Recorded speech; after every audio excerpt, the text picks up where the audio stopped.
का दूध। हमेशा की तरह एक दिन मौका पाकर दरबारी बीरबल के खिलाफ बादशाह अकबर के कान भरने लगे। वे कहने लगे, जहांपना, बीरबल स्वयं को कुछ ज्यादा ही अक्लमंद समझता है। यदि वह इतना ही अक्लमंद है तो उसे कहिए कि वह बैल का दूध लेकर आए। दरबारियों की बातों में आकर अकबर ने बीरबल की अक्लमंदी की परीक्षा लेने की सोची। बीरबल उस समय दरबार में उपस्थित नहीं था। जब वह दरबार पहुंचा तो अकबर बोले, बीरबल, क्या तुम मानते हो कि दुनिया में कोई कार्य असंभव नहीं? जी हुजूर, बीरबल ने उत्तर दिया। तो ठीक है, हम तुम्हें एक काम दे रहे हैं।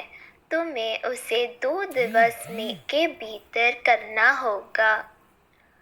फरमाइए हुजूर, आपके हर हुक्म की तामीली मेरी कर्तव्य है। बीरबल सिर झुकाकर अदब से बोला, जाओ, जाकर बैल का दूध लेकर आओ। अकबर ने आदेश दिया। आदेश सुनकर बीरबल बौखला रह गया। इधर दरबारी मन ही मन बड़े प्रसन्न हुए। वे जानते थे कि यह कार्य असंभव है, क्योंकि दूध गाय देती है, बैल नहीं। क्यों बीरबल, तुमने कोई जवाब नहीं दिया? अकबर बोले। बीरबल क्या कहता, वह बहस करने का समय नहीं था। हामी भरकर वह घर लौट आया। घर आकर उसने गहन सोच विचार किया। अपनी पत्नी और पुत्री से भी चर्चा की। आखिरकार सबने मिलकर एक उपाय निकाल ही लिया।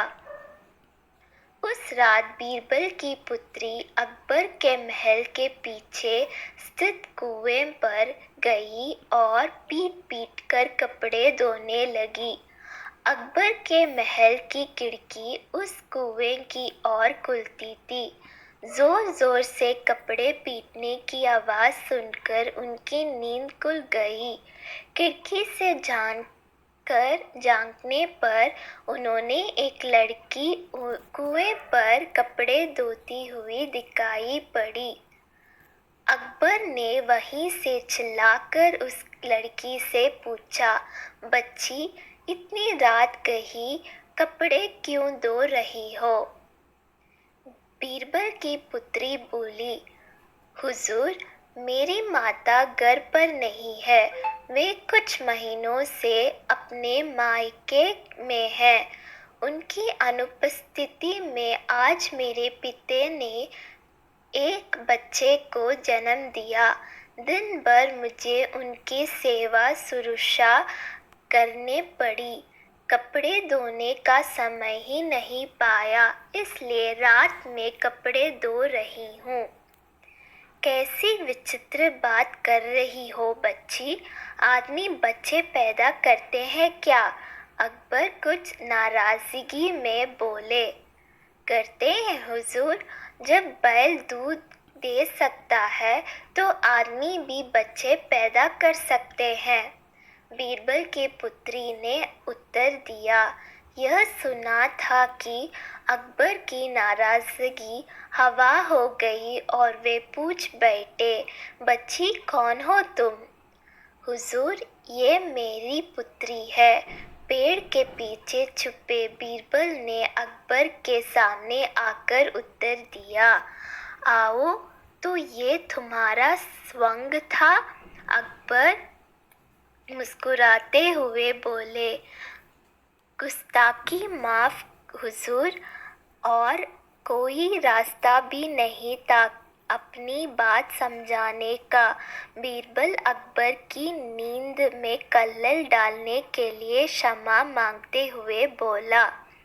इधर अकबर भी बीरबल की अक्लमंदी का लोहा मान गए।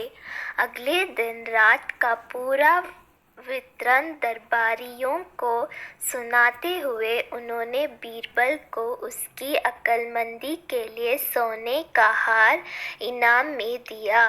दरबारी हमेशा की तरह जल भुना कर रहे थे।